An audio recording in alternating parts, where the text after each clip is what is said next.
whenever we hear the sound of the bell, we practice listening to the bell deeply.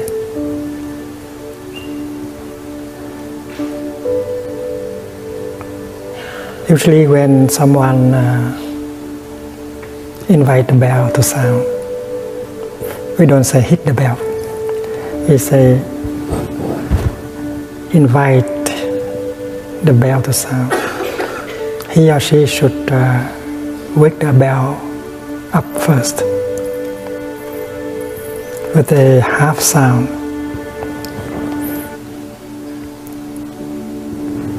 Like this.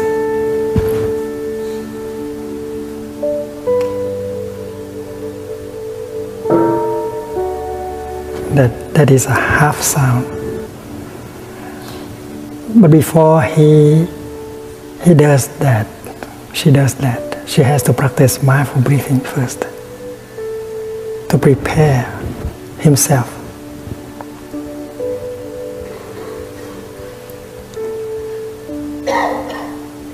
And there is a verse for the bell master to use for breathing in and breathing out, and to make himself or herself available to the bell, qualified as a bell master. You just cannot pick up the instrument and then you make the sound. You have to prepare yourself. So holding the, may I borrow it?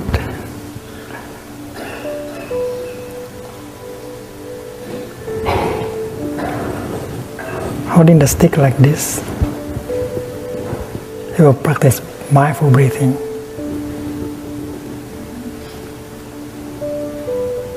A few times in order to calm himself down, to make him or her into a real bell master.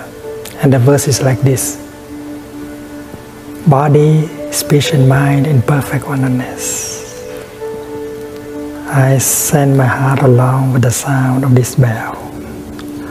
May the hearers awaken from their forgetfulness and transcend the path of anxiety and sorrow.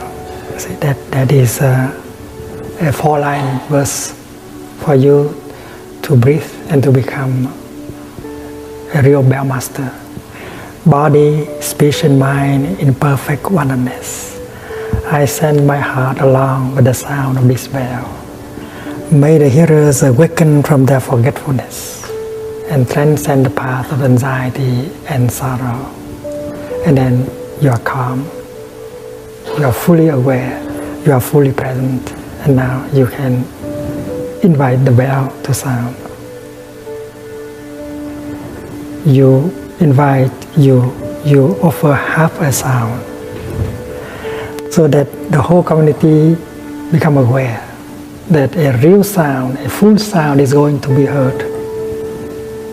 And everyone stop thinking, stop talking, prepare themselves to receive the full sound, the voice of the Buddha calling you back to your true home. In the practice center, the sound of the bell is the voice of the Buddha from within calling you back to your true home. And so the bell master make a half sound and allow you the time to prepare yourself for the reception of the full sound, the voice of the Buddha. You stop what you are saying, you finish what you are saying in a few seconds, you stop your thinking. Not only your talking, but you stop also your thinking. You go home to yourself with your in-breath, and you enjoy breathing to get prepared for the sound as the voice of the Buddha from within, calling you back to your true home. And then the bell master will allow you the time for one in-breath, 1 out breath at least, And then he or she will invite the bell so that a full sound will be offered to the whole community. And then everyone will enjoy breathing in and breathing out at least 3 times. And when you breathe in, you say, I listen, I listen. And when you breathe out, you say, this wonderful sound brings me back to my true home. Listen, listen. This wonderful sound brings me back to my true home. No thinking, just listening. Listening very deeply to the sound of the bell that will bring you back to your true home in the here and the now. And the one who speaks, stop speaking and thinking about what to say next. And enjoy deeply his or her in-breath and out-breath. Enjoy his being in his true home. That is the living Dharma. Being in your true home. And the one who listens to the talk also stop listening and enjoy her in-breath and out-breath. Very nourishing, very healing. In Plum Village in France, not only we enjoy the sound of the great bell within our center, but whenever the bell, the church bell nearby sound, we also stop and enjoy the church bell. Not only we enjoy the church bell, but every time the clock play the music, every quarter of the hour, we also stop thinking, stop talking, and we go back to our breath, and we enjoy breathing in and out. Whether we are in the dining hall or in the kitchen, we do the same. So the clock, the music of the clock, is like the mindfulness bell, help us to come home and to enjoy our home. Also, when you hear the telephone ringing, you practice. You are supposed not to run to the telephone. You are supposed to stay wherever you are, because the sound of the telephone is also the voice of the Buddha calling you back to your true home. Stay wherever you are and go back to your in-breath. Listen, listen. This wonderful sound brings me back to my true home.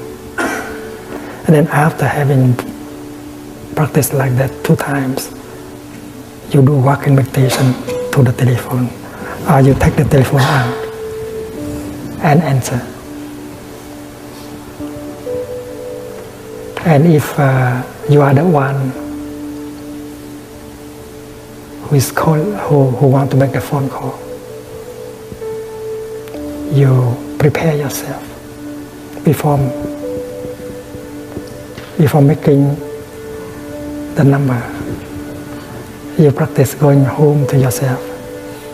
And there is also a verse for you to practice. Words can travel thousands of kilometers. They are to bring about more understanding, mutual understanding. I vow that what I am going to say will be beautiful, like flowers and embroideries. I vow that everything I'm going to say will help with more mutual understanding and compassion. And then now you are qualified to make a phone call. And when you hear,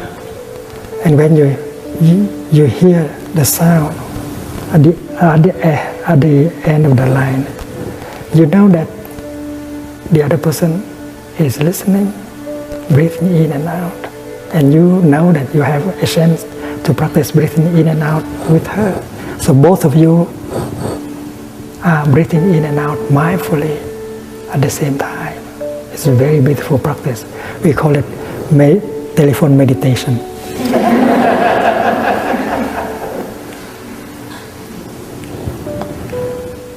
And then in Plum Village, in the Deer Park Monastery also, if we use the computer is programmed so that every quarter of the hour there will be a bell of mindfulness, so that you can stop your work and go home and enjoy your in-breath and out-breath. And you know that when you call Plum Village or Deer Park, you don't expect them to answer right away after the first ring. They are breathing in and out.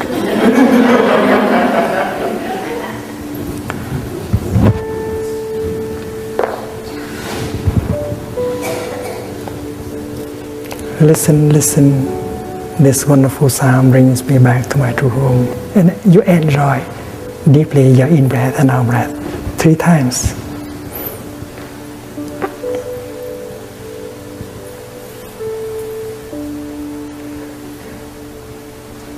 The bell master tonight is a monk from New Zealand.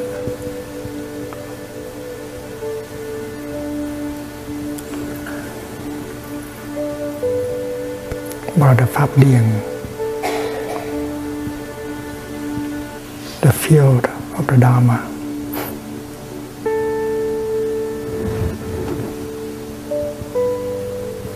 Enjoy the mindfulness bell. Enjoy your in-breath and out-breath 3 times.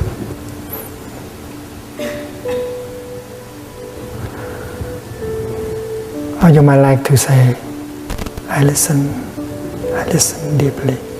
This wonderful sound brings me back to my true home. Or you may say, breathing in, I feel calm, I relax. Breathing out, I smile. Calming, smiling. Breathing in, I establish myself in the present moment. Breathing out, I know this is a wonderful moment. Calming, smiling. Present moment, wonderful moment.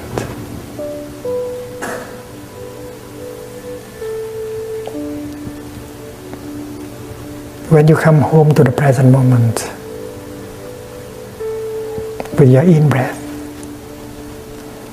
you become fully alive, fully present.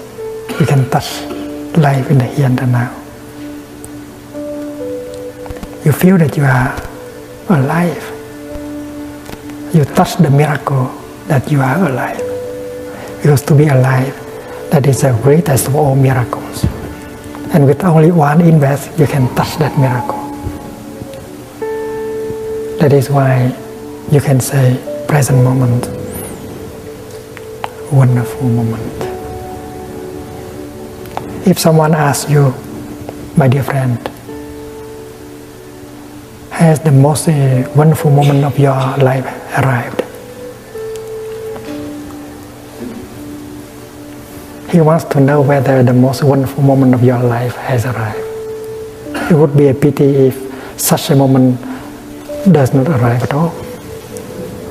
Then you may have the tendency to say, oh, it does not seem that it has arrived, that wonderful moment. But I'm sure that it will arrive soon, sometime in the future. And that is our tendency to answer. But if we keep living like the way we have lived our life in the past 20 years, it will not arrive in the next 20 years. It might not arrive at all, that moment we call the most wonderful moment of our life. And for many, many of us, that moment does not arrive at all until we die. The Buddha said, You have to make the present moment into the most wonderful moment of your life. And this is possible. Because if you are able to go home to the present moment, to the here and the now, become fully alive, become fully present, you can touch all the wonders of life within yourself and around you. Everything belonging to you is a wonder. Your eye, your ear, your nose, your body, your mind. And because you are not mindful, you don't touch them deeply, you don't know that they are wonders until you die, and you begin to regret that you have not lived at all. That is why our true home must be sought in the here and the now. It can be touched in the here and the now.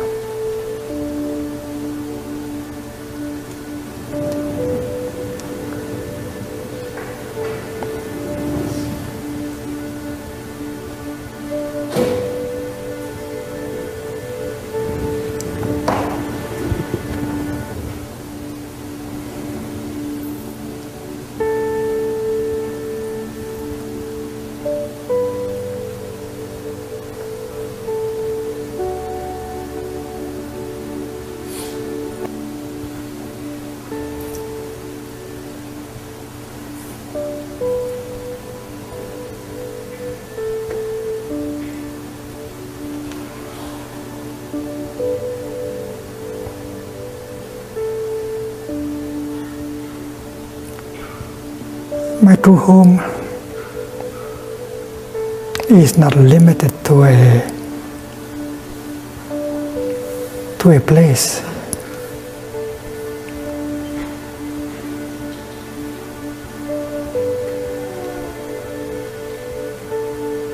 To a time. My true home is not Vietnam. My true home is not France. My true home is not America. My true home is not Africa. My true home is not the Palestine. My true home is not Israel.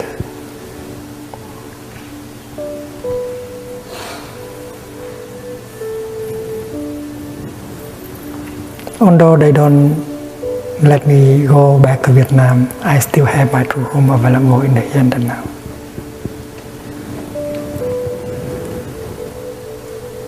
And maybe they are in Vietnam, but they don't have a home.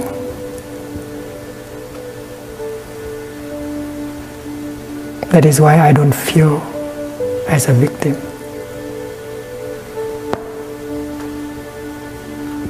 And I don't feel that they are my enemies. They are victims of fear.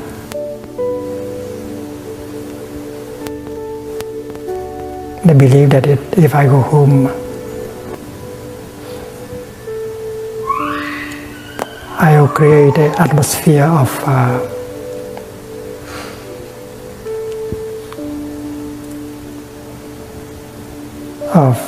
solidarity, of friendship, of brotherhood that may be threatening to their power. And it is fear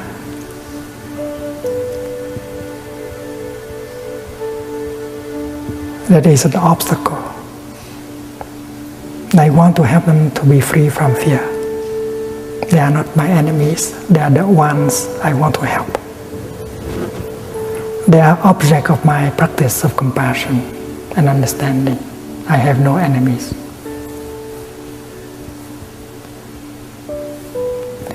During the war, during the Vietnam War,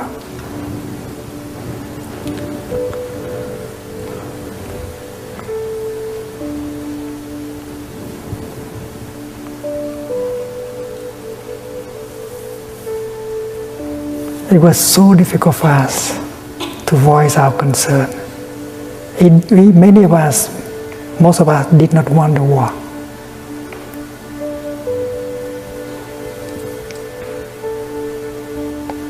The war put us in a situation where brothers have to kill brothers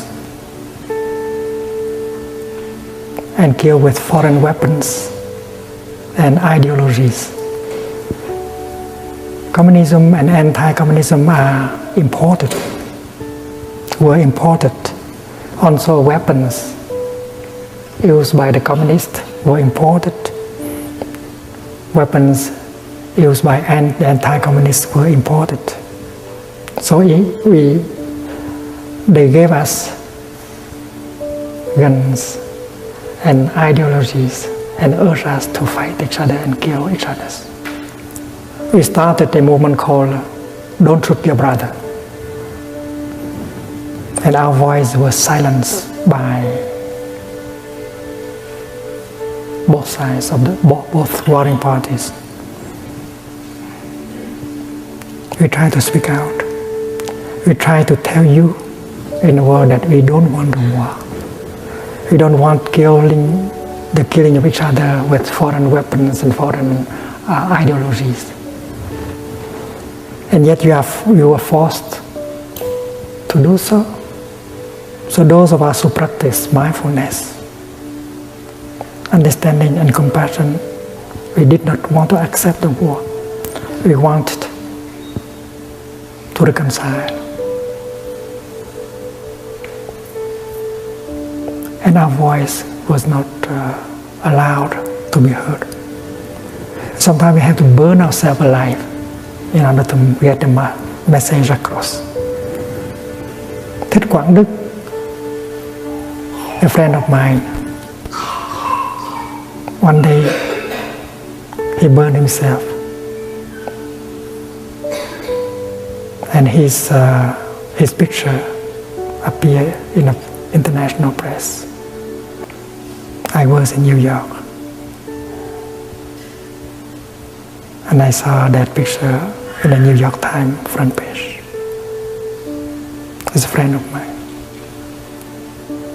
Nhất Hạnh, one of the first 6 members of the Order of Interbeing, my disciple, she burned herself calling for reconciliation.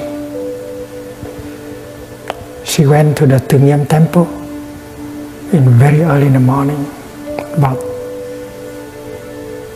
2-3 o'clock in the morning. She put a statue of the Virgin Mary and Kuan Yin. She left behind a set of letters calling for the President of North Vietnam, the President of South Vietnam, for everyone to come together and stop the act of killing each other. And then she doused herself with gasoline and she burned herself. Nhất Hạnh is a very close sister, close friend of Sư Cô Chân Không, Sister Chân Không, True Emptiness. I was in Paris. She left behind a letter for me. Thầy, don't worry. Peace will come.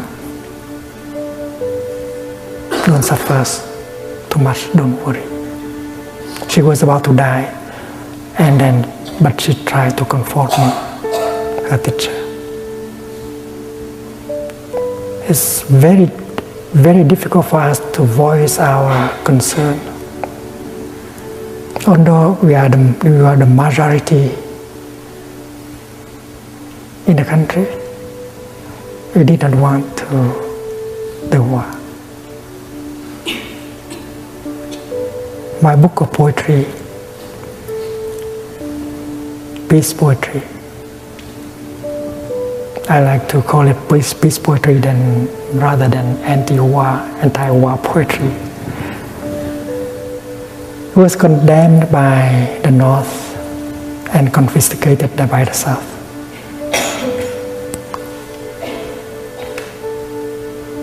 So when Cornell University invited me to come and make a series and give a series of lectures,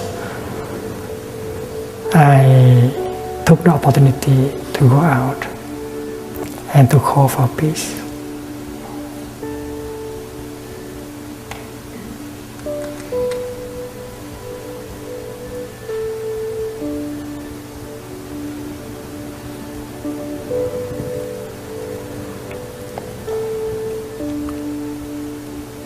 In June the 1st,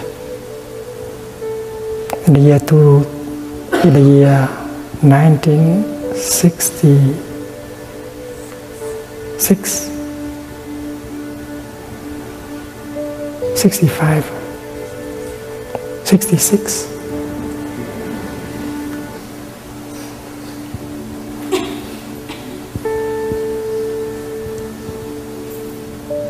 I met Martin Luther King in Chicago.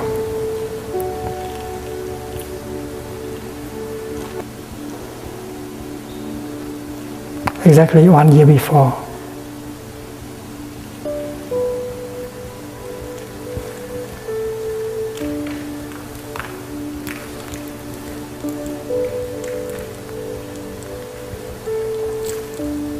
Exactly 1 year before,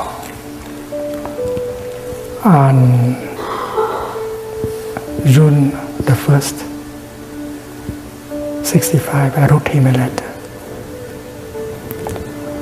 explaining to him why we had burned ourselves. This is not an act of suicide. This is an act of love.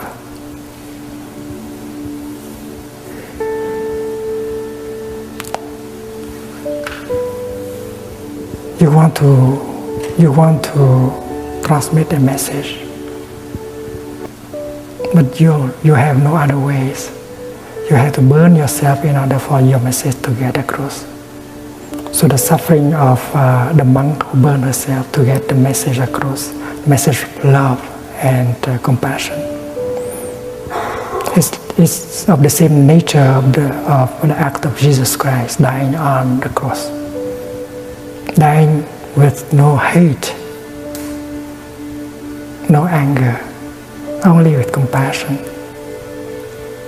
leaving behind a compassionate call for peace, for brotherhood. So exactly 1 year after I met him in Chicago, we talked for some time. And then after that, we went out to meet with the press. And that day he came out against the war in Vietnam. And that is the day when we combine our efforts of working for peace in Vietnam and fighting for civil rights in America.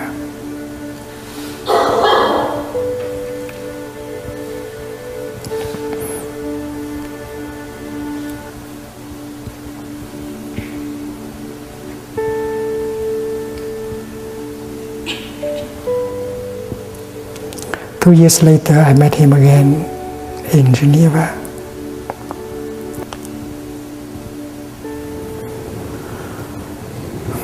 In a conference called Parliamentaries, organized by the World Council of Churches. There are people like Linus Pauling at the conference.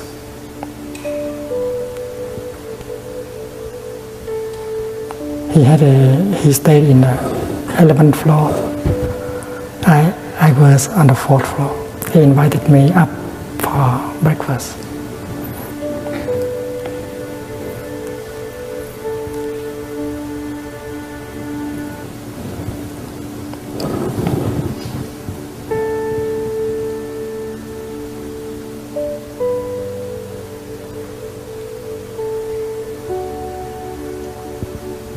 I was retained by the press. I came up late, and he kept the breakfast warm for me. He waited for me.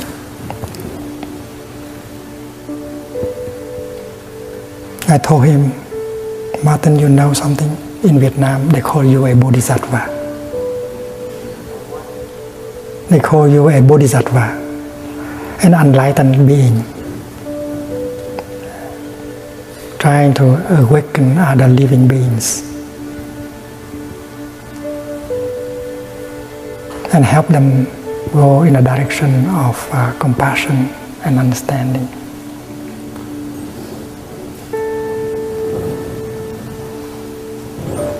I'm glad I had the chance to tell him.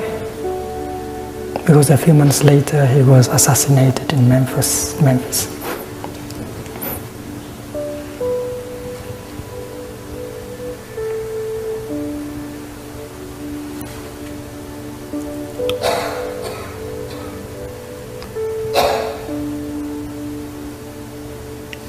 We were in France. We had a bureau, an office representing the Buddhist community in Vietnam.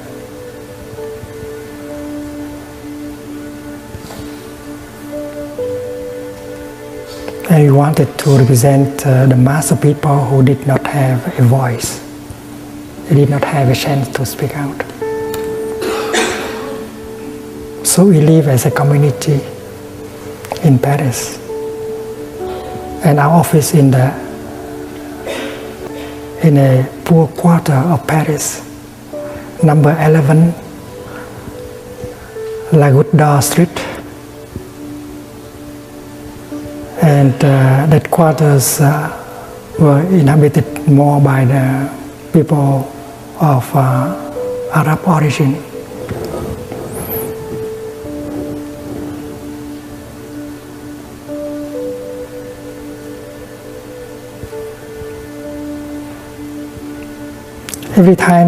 Every time I applied for a visa to go to America, it was turned down automatically.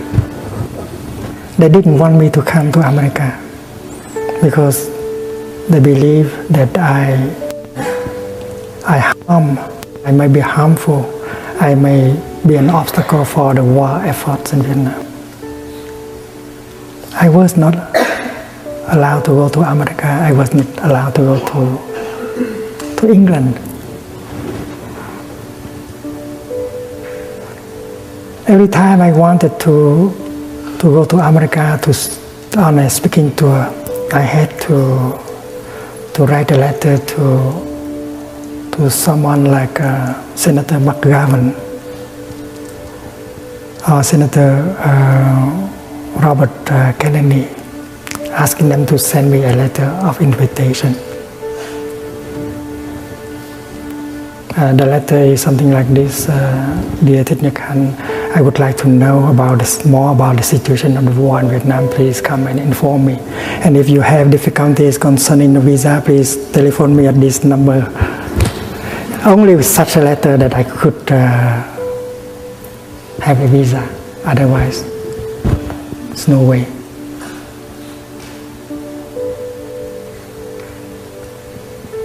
I remember one day I flew from Japan back to Paris. I did not have a visa for transit in Seattle. I flew from Tokyo to New York via Seattle and then to Paris. I want to stop in New York in order to meet with a friend in the peace movement, Alfred Hassler of the Fellowship of Reconciliation. And when I landed in Seattle,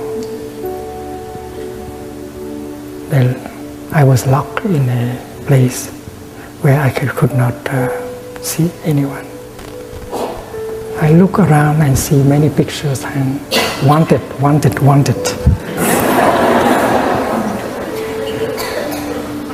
They took my passport. They didn't allow me to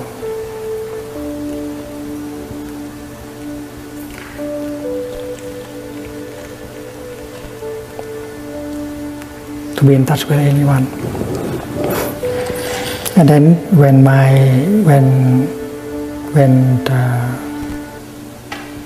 the plane is about to take off, they gave my passport back. It's very difficult. One day when I was in Washington, D.C., I told you already, the Baltimore Sun, a reporter came and informed me that there's a dispatch from Saigon informing the government of the United States of America, of France, of England, United Kingdom, and of Japan asking them not to honor the passport of Thích Nhất Hạnh, because he has been saying things that are not helpful to the world efforts against communism. And in Vietnam, my books, my articles, my poetry was banned by both the communist and the anti-communist.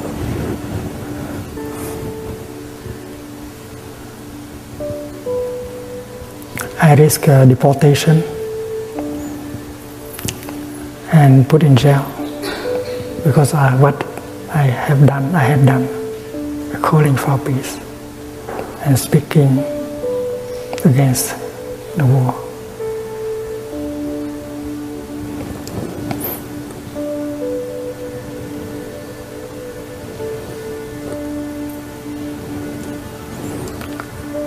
It was my intention to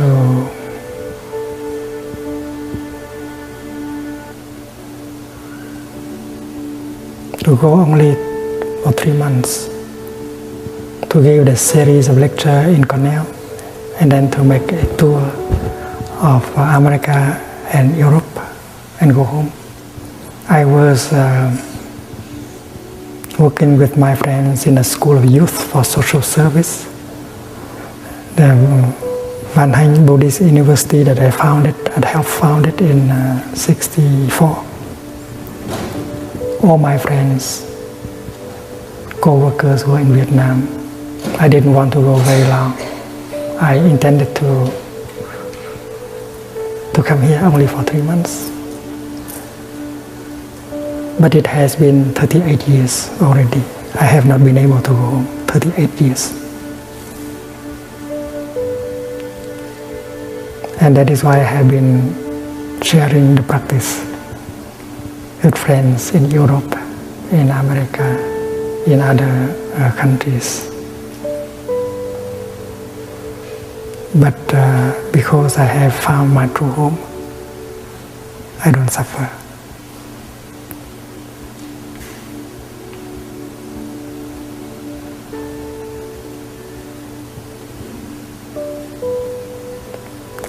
The truth is that during the first year of my being exiled, it was difficult, quite difficult.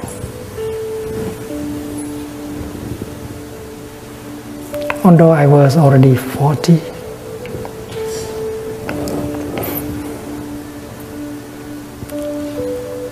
although I was already a Dharma teacher, having many monks and nuns as students, disciples, and yet I had not found my true home. I can give very good lectures on Buddhism, on the practice of Buddhism,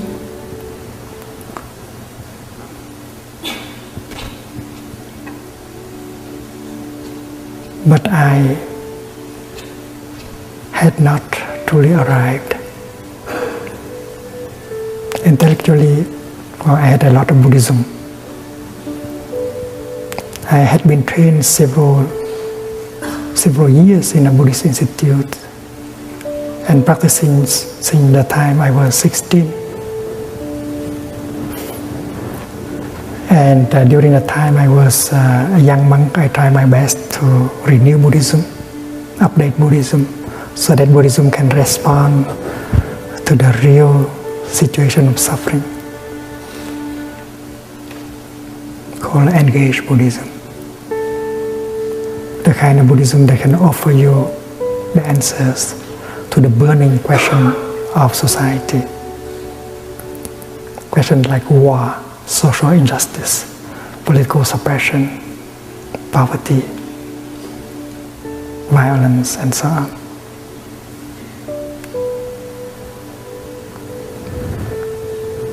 It was very difficult for me during the first 2 years,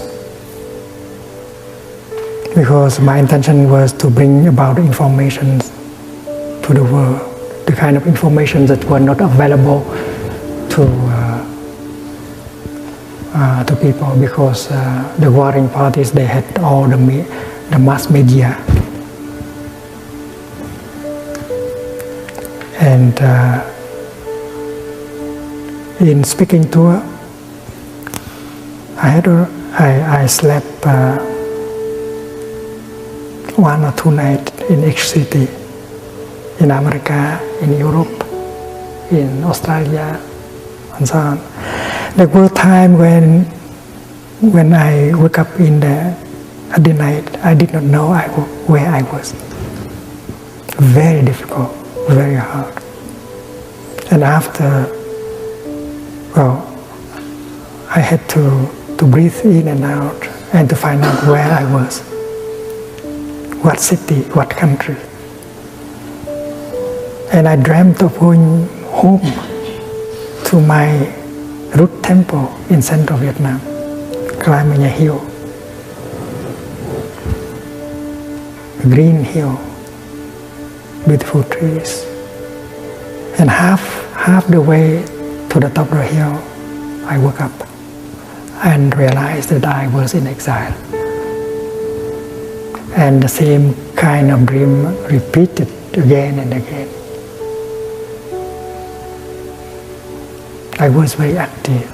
I was making friends with many people, Catholic priests, Protestant ministers,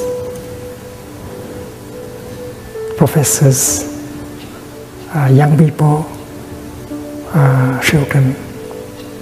And my practice was a practice of mindfulness. I try to live in the here and now and touch the wonders of life in my daily life. I survive with that practice. The trees in Europe were so different from the trees in Vietnam. The fruits, the flowers, they are all different. And the people also. So I learned to make friends and play with German children, French children, American children, British children. I make friends with Anglican priests, Catholic priests, Protestant ministers, and so on.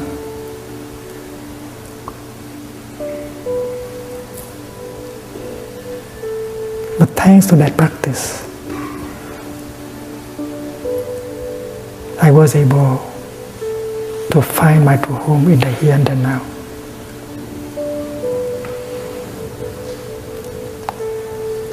And I stopped suffering, and the dream did not come back anymore.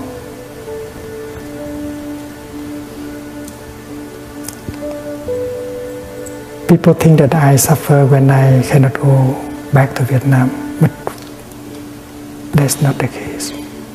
If I go to Vietnam, that would be a joy to be able to offer the teaching to the monks, the nuns, the lay people there, and talk to the artists, to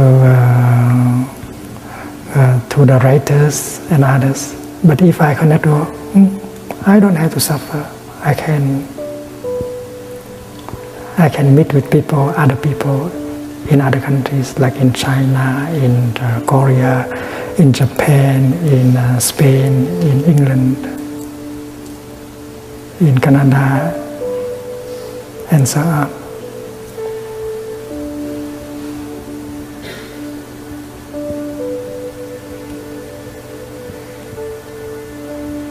And the formula I have arrived.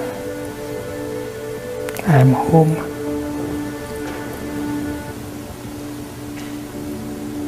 Is the embodiment, the expression of my practice.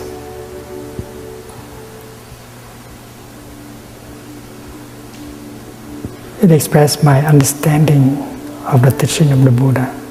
It is the cream of my practice. I have arrived, I am home. And since the time I have found my true home, I don't suffer. I did not suffer anymore.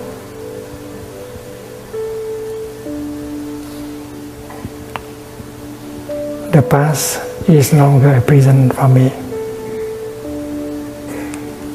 The future is no longer a prison for me. I'm able to live in the here and the now. I'm able to touch my true home.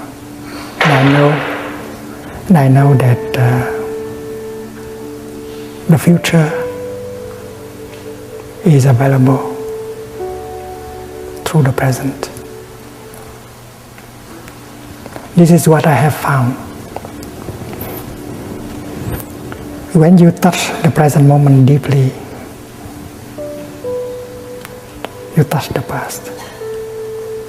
And if you know how to handle the present moment properly, you heal the past.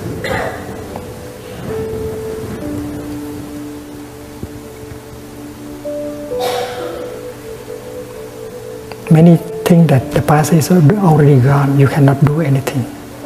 You cannot go back to the past and fix things and repair things. But according to this teaching of the Buddha, the past is still there with all the pain and suffering. And if you know how to come home to the present moment and touch the present moment deeply, you touch the past and you can heal the past.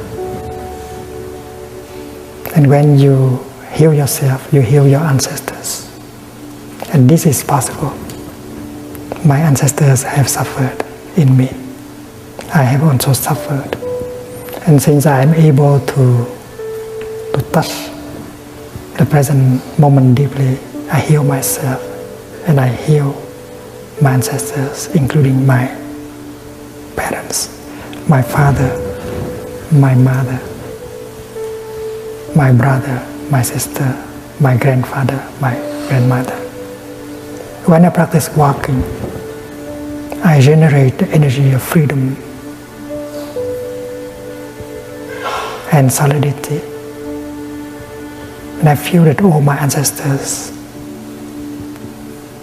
enjoy the freedom and the solidity that I generate with the practice of walking.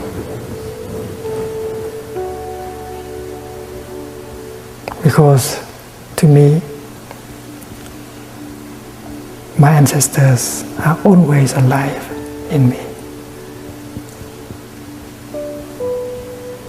fully present in me, in every cell of my body. And if I am free, they are free. If I am healed, they are healed. When I take a step with solidity and freedom, all of them take that step with me. And you have to take that step with all your being. Full awareness, full concentration in order for that step to be really solid, to be free, in order for you to be able to touch life, the wonders of life in that moment that is healing and nourishing. So the act of making a step is an act of freedom, an act of liberation. You liberate yourself, you liberate your ancestors. It's an act of revolution. Please believe me.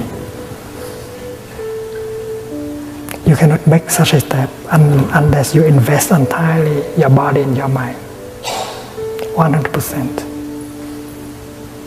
When you breathe in, you bring all yourself together, body and mind.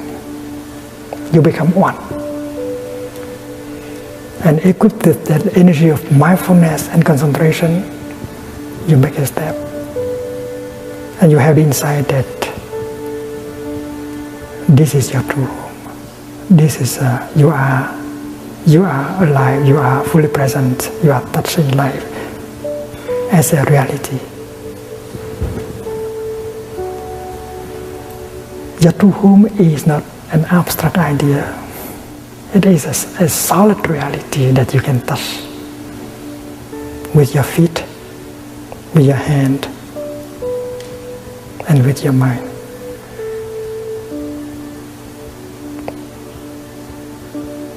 The kingdom of God or the Pure Land of the Buddha, for me, they are not abstract ideas. That is something you can touch in every moment, you can live in every moment. It is available in the here and the now.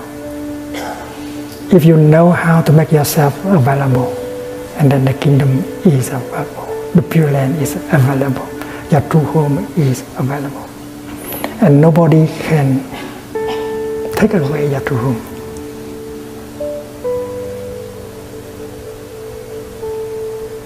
They can occupy your country, yes. They can put you in prison, yes. But they cannot take away your true home and your freedom.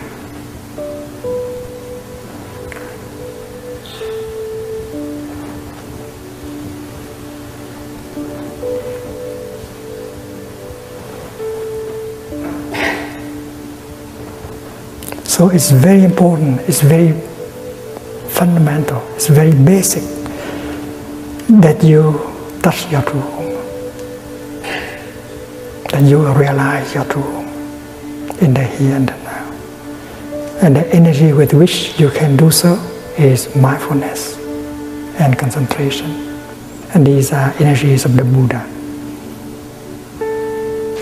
All of us have the seed of mindfulness and concentration in us. This is something, this is a fact. Because all of us are capable of drinking our tea mindfully. When I drink my tea, I want to really drink my tea.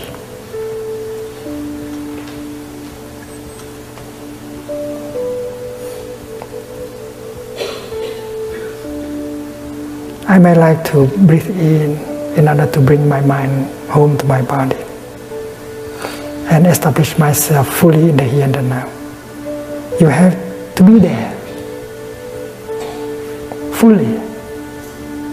And when you are there fully,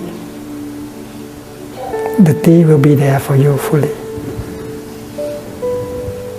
If you are not there, the tea is just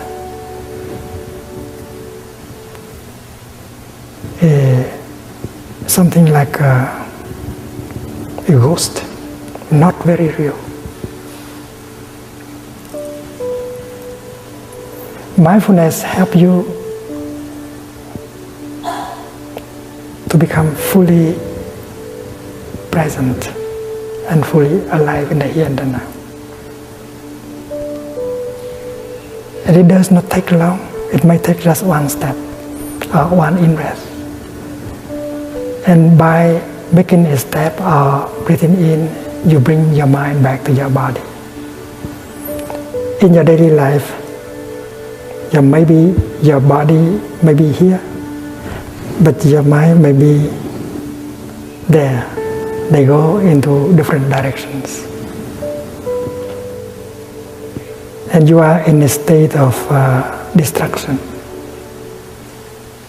Mind and body are away from each other. Your mind may be preoccupied by your project, your fear, your anger, caught in the past, caught in the future. But between your mind and your body there is something. Your breath.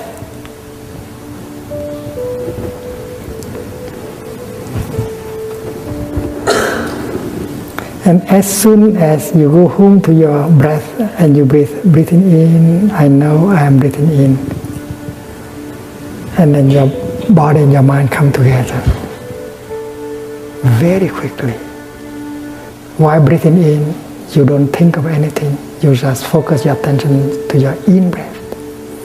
You focus, you invest 100% of yourself into your in-breath. You become your in-breath. There's a concentration, mindfulness of your in-breath, concentration and your in-breath that will make body and mind coming together in just one moment. And suddenly you become fully present, fully alive.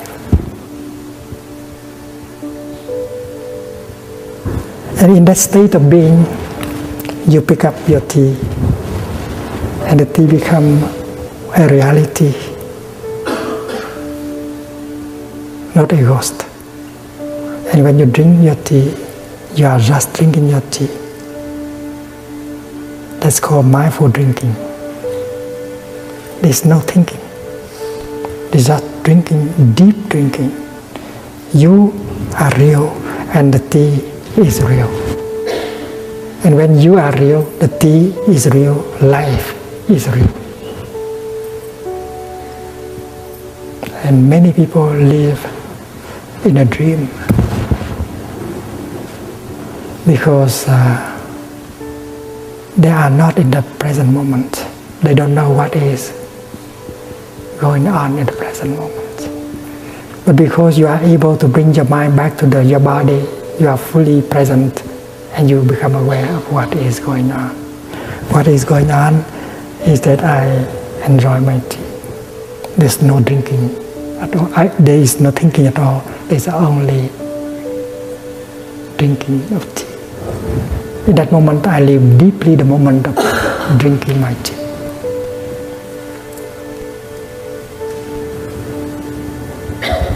When I breathe in, I become fully aware of my in-breath.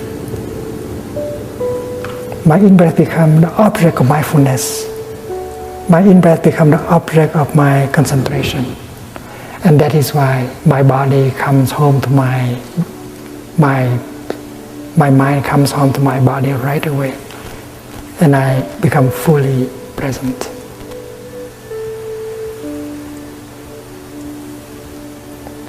Suppose a group of people stand there and contemplate a beautiful sunset.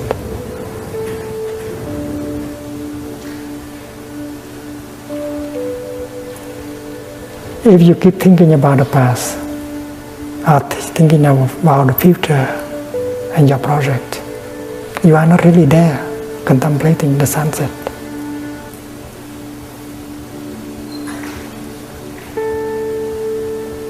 The sunset is not for you.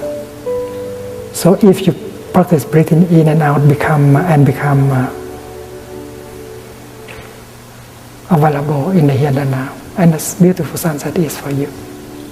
Breathing in, I know the sunset is there. Breathing out, I smile to the beautiful sunset. In that moment, life is real.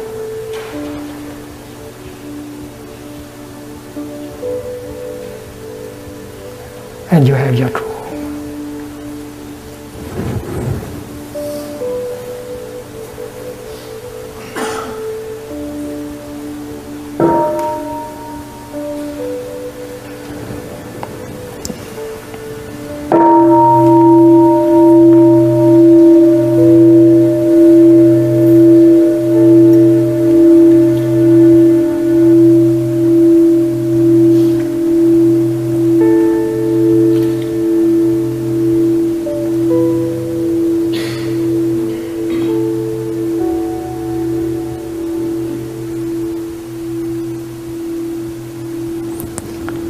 When you go back to the present moment, you might encounter the wonders of life that are refreshing and healing. You might encounter suffering, violence, hate, fear, discrimination.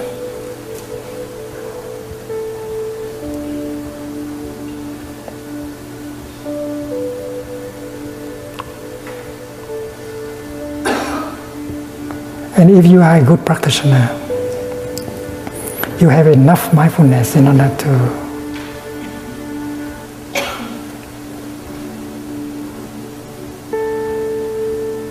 handle whatever need to be handled. Suppose anger is coming up in you as an energy. As a practitioner, you don't allow anger to be alone in you, because if you let anger to be alone in you, anger will cause a lot of damage in your body, in your mind, and maybe around you. That is why we practice mindfulness of anger. Breathing in, I know anger is in me. Breathing out, I smile to my anger. embrace my anger.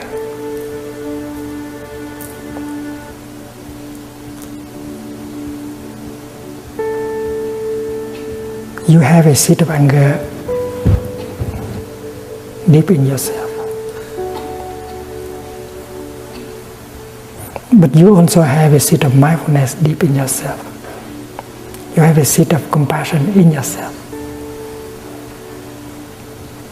When anger is touched, when the seed of anger is touched, it manifests into a kind of energy called anger.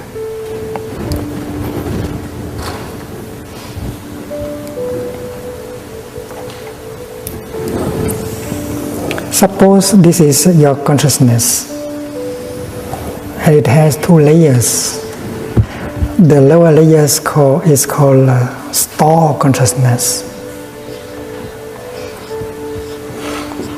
and the upper layer is called mind consciousness.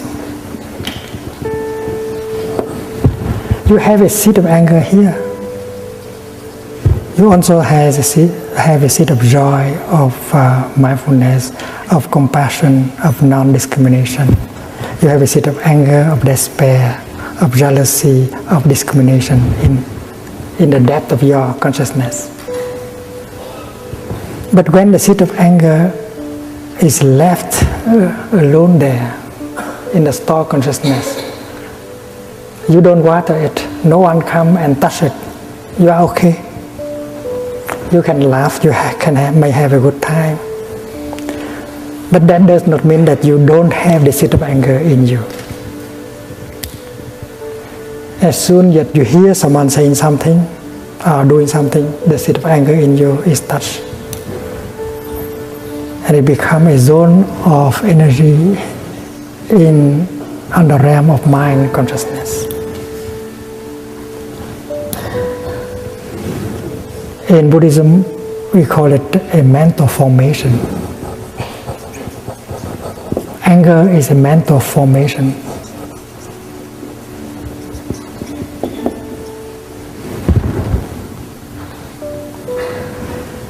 In my tradition, we speak of 51 categories of mental formations.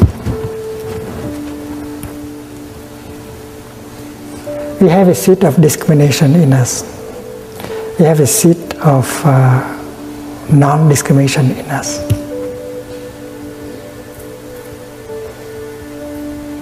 That is true. If the seed of discrimination is watered every day, it becomes very important. And it doesn't allow the seed of non-discrimination to manifest. If the seed of anger becomes stronger and stronger every day, the seed of compassion have less chance. And that is why every time a negative seed is touched and manifest, we have to take care of it. That is why I spoke about mindfulness of anger. When mindfulness is the capacity of knowing what is happening is anger has manifest. So as a practitioner, you ask the seed of mindfulness to manifest at the same time. And if you are a diligent practitioner, the seed of mindfulness in you is strong enough, and it's very easy for you to touch and invite it to come up. And it become a zone of energy.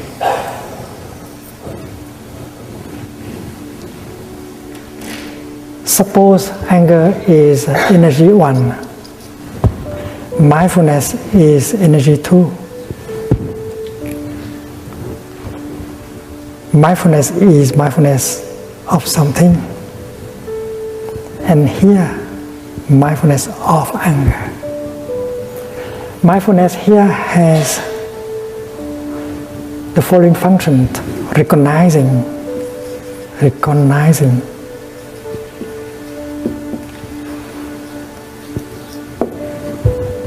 anger as anger.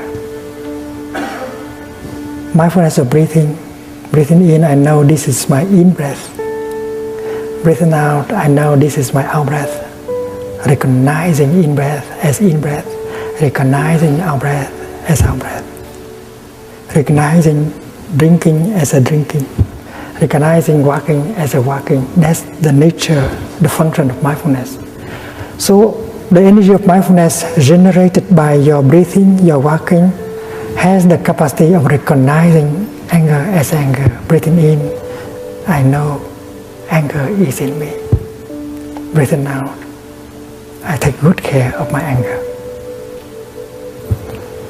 Recognizing anger and embracing anger.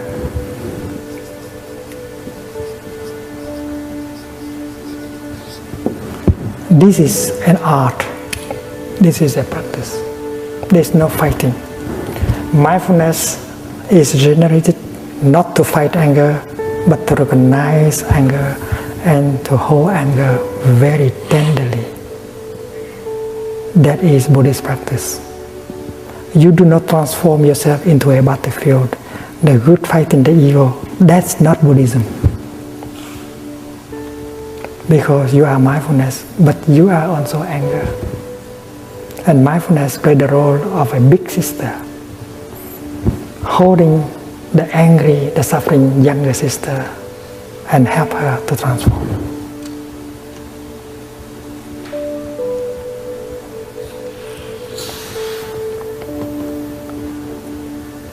A mother who is working in the kitchen and she hears the baby crying, and she very much cares for her baby. So she stopped working in the kitchen, she put down whatever she's holding and she goes to the room of the baby. And the first thing she does is to pick up the baby and hold the baby tenderly into her arms. That's the mother. She does not know what is wrong with the baby yet, but the first thing she does is to pick up the baby and hold her mindfully. We do the same thing as a practitioner. Every time anger or despair come up, we generate the energy of mindfulness in order to recognize and to embrace tenderly. Tenderly.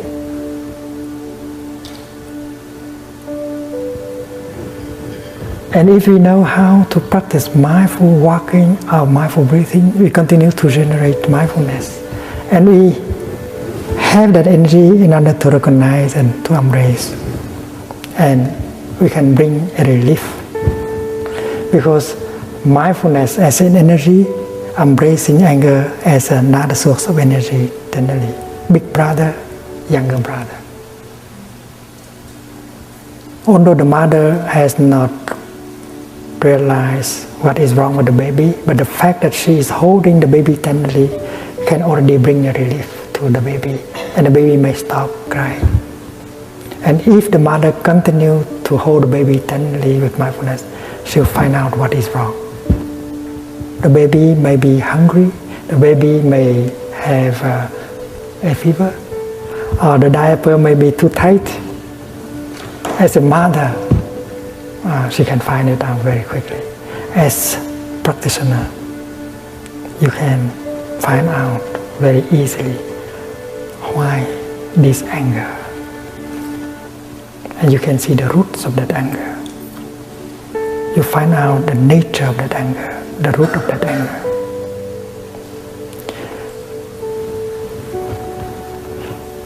If the mother found out what is wrong with the baby, she can fix the situation very quickly. If the baby is hungry, she gave her some milk.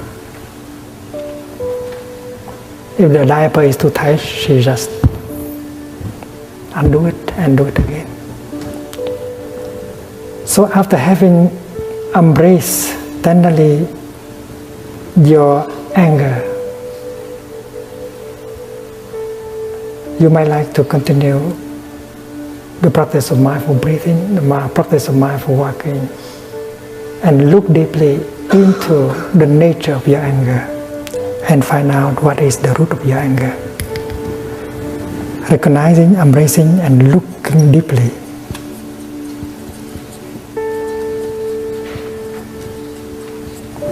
Because mindfulness is the kind of energy that carrying with her the energy of concentration.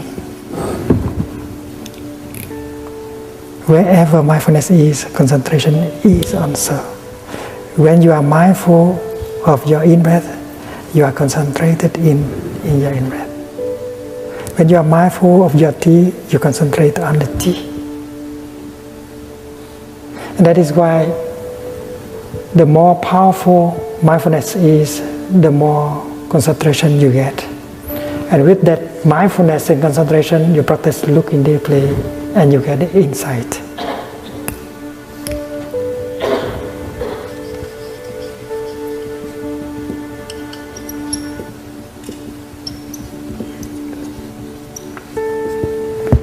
And that insight is going to liberate you, transform your anger.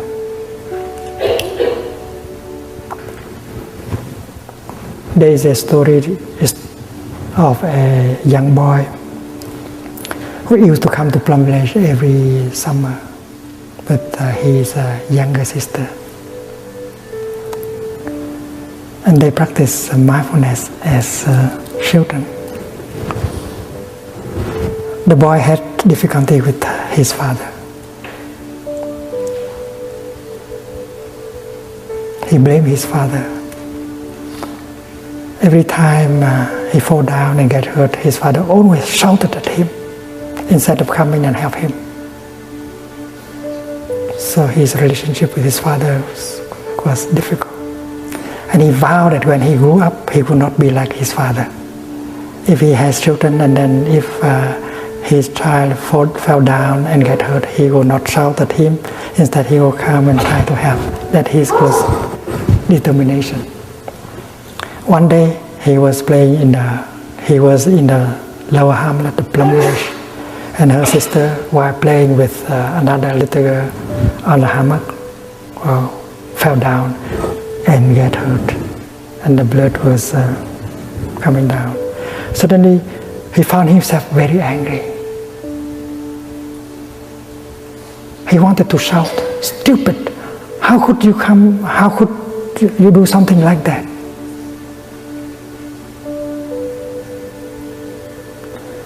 And because he had been practicing mindfulness, he was able to refrain from shouting. And he recognized that he was exactly like his father. Instead of trying to come and help his sister, he had the tendency to shout at her. He hates what he has within himself. So when he practiced mindful breathing, he knew that this is a continuation of his father inside of him. He is not different from his father. And with that insight, he turned around and practiced slow walking. When he had seen someone coming to help his sister. And during slow walking, he recognized that he's a continuation of his father. The energy of anger has been transmitted by his father. And if he does not practice, he is going to become exactly like his father. And he will treat his children in the future in the same way. That is called samsara, continuation. And suddenly he had a desire that he had to go home and tell his father that he has exactly the same kind of energy, and he would invite his father to practice with him. And when that intention was born in him, his anger, resentment toward his father began to dissolve.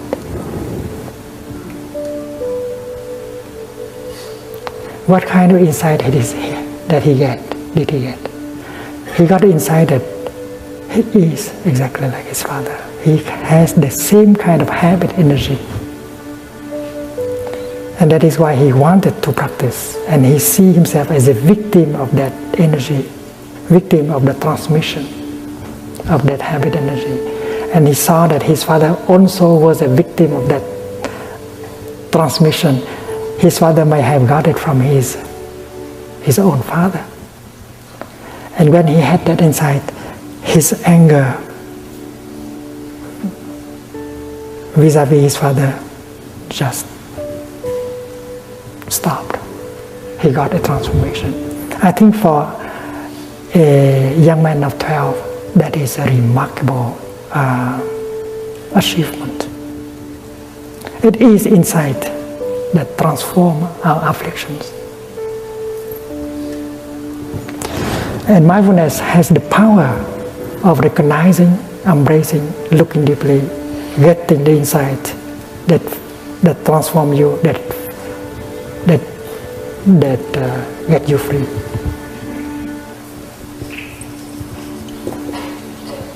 Transformation and healing and freedom.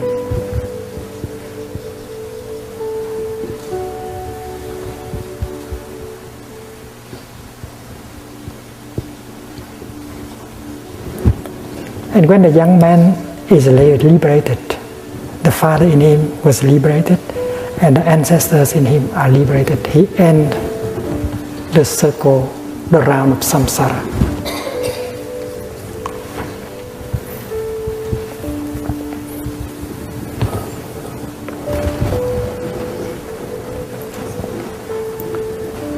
What the young man realized is that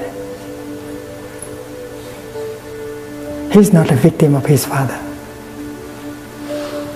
He's a victim of that habit energy.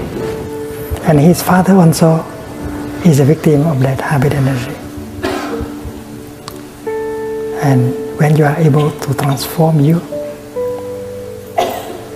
are in a situation to help transform him or her. The one that you have believed that to be your oppressor, the source of your suffering. And that is my practice. I do not have enemies.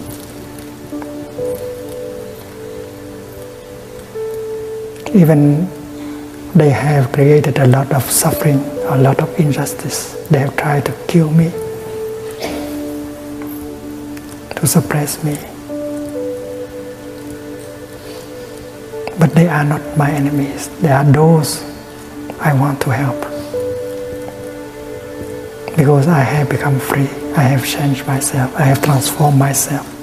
That's why I do not no longer see myself as a victim.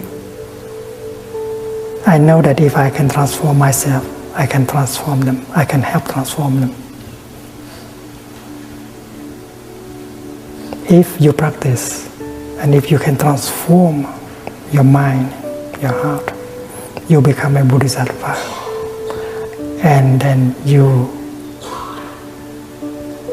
will be in a position to help them transform. Those you used to consider as oppressors,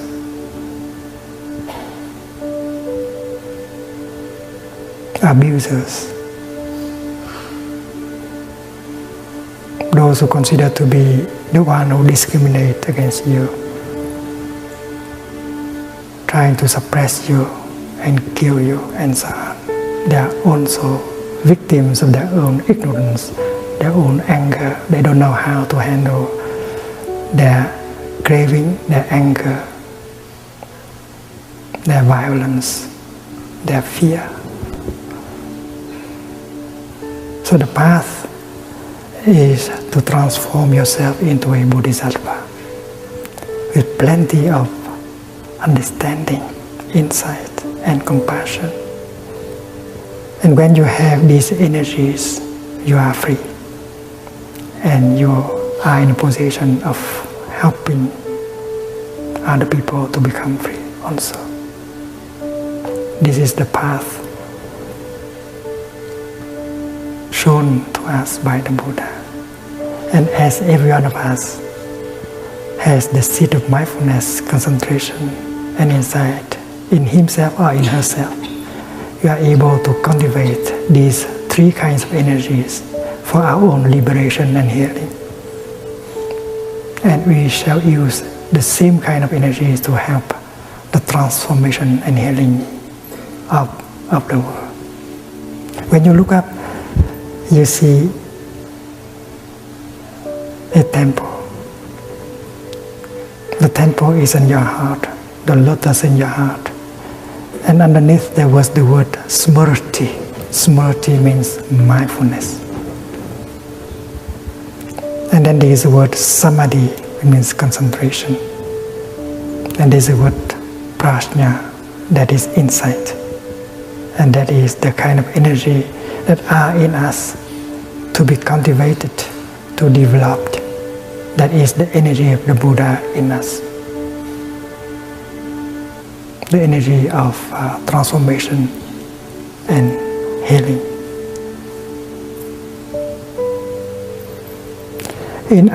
During our retreat, we practice mindful breathing, mindful walking. And that is why we are encouraged to use our time for the practice. If we talk a lot, there will be no time to enjoy our in-breath, our breath, our walking. There will be time when we are encouraged to talk to each other, Dharma discussions. We will be sharing our insight, our way of overcoming our suffering.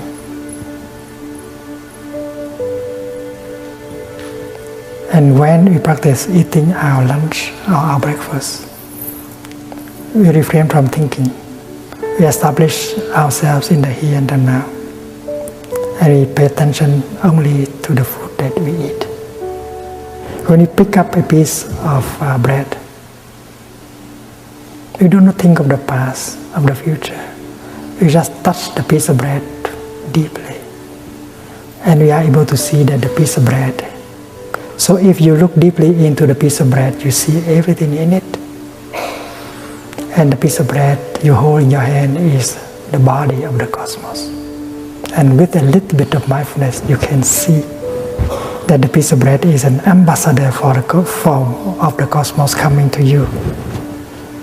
And if you can see the piece of bread in its true nature, and then you can put it in your mouth.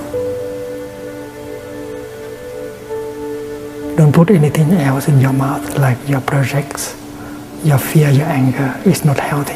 Just put the bread. And when you chew the bread, just chew the bread mindfully with joy. Don't chew your sorrow, your anger. It's not good for your health. There's no thinking, just the practice of mindfulness is chewing. And we take our time to enjoy our breakfast. From time to time, we pause and smile. The brother in front of you is you. The sister on your left is you. They all belong to the Sangha. And together we generate the mindfulness of the energy of mindfulness. The collective energy of mindfulness while walking, while sitting, while eating will be powerful. And it will penetrate into each of us. We'll be healed by the collective energy and nourished by the collective energy. Alone in our living room, we can generate the energy of mindfulness. But compared to the collective energy of mindfulness, well, it's not much. Therefore, to be in a Sangha and to allow ourselves to be penetrated by the collective energy of mindfulness of Sangha is very important. So the coming together of a Sangha is a very important fact. It's a miracle. And we should profit from the opportunity. Allow ourselves to be transported by the collective energy of Sangha. Allow the Sangha to embrace our afflictions, our pain, our sorrow. The Sangha is the boat that helps you to float on the river of suffering. Allow yourself to be transported by the Sangha, by the collective energy of mindfulness. And while eating, you enjoy the time being with the Sangha. You smile to your brother and sister in the practice. You allow yourself to be nourished by the collective energy of the Sangha. And every moment of our daily life, mindfulness helps us to be in the here and the now. And the real practice, the true practice, is to allow every moment of our daily life to be a joyful moment. That will be possible thanks to the power of mindfulness and concentration generated by yourself and generated by your Sangha. Tomorrow we shall have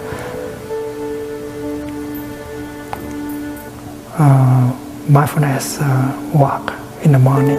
We shall be walking together. We walk in such a way that makes the kingdom of God real, available in the here and the now. That several of us are very used to the practice. We will walk together and generate the collective energy of mindfulness together. And you will see that the kingdom, the Pure Land, is available.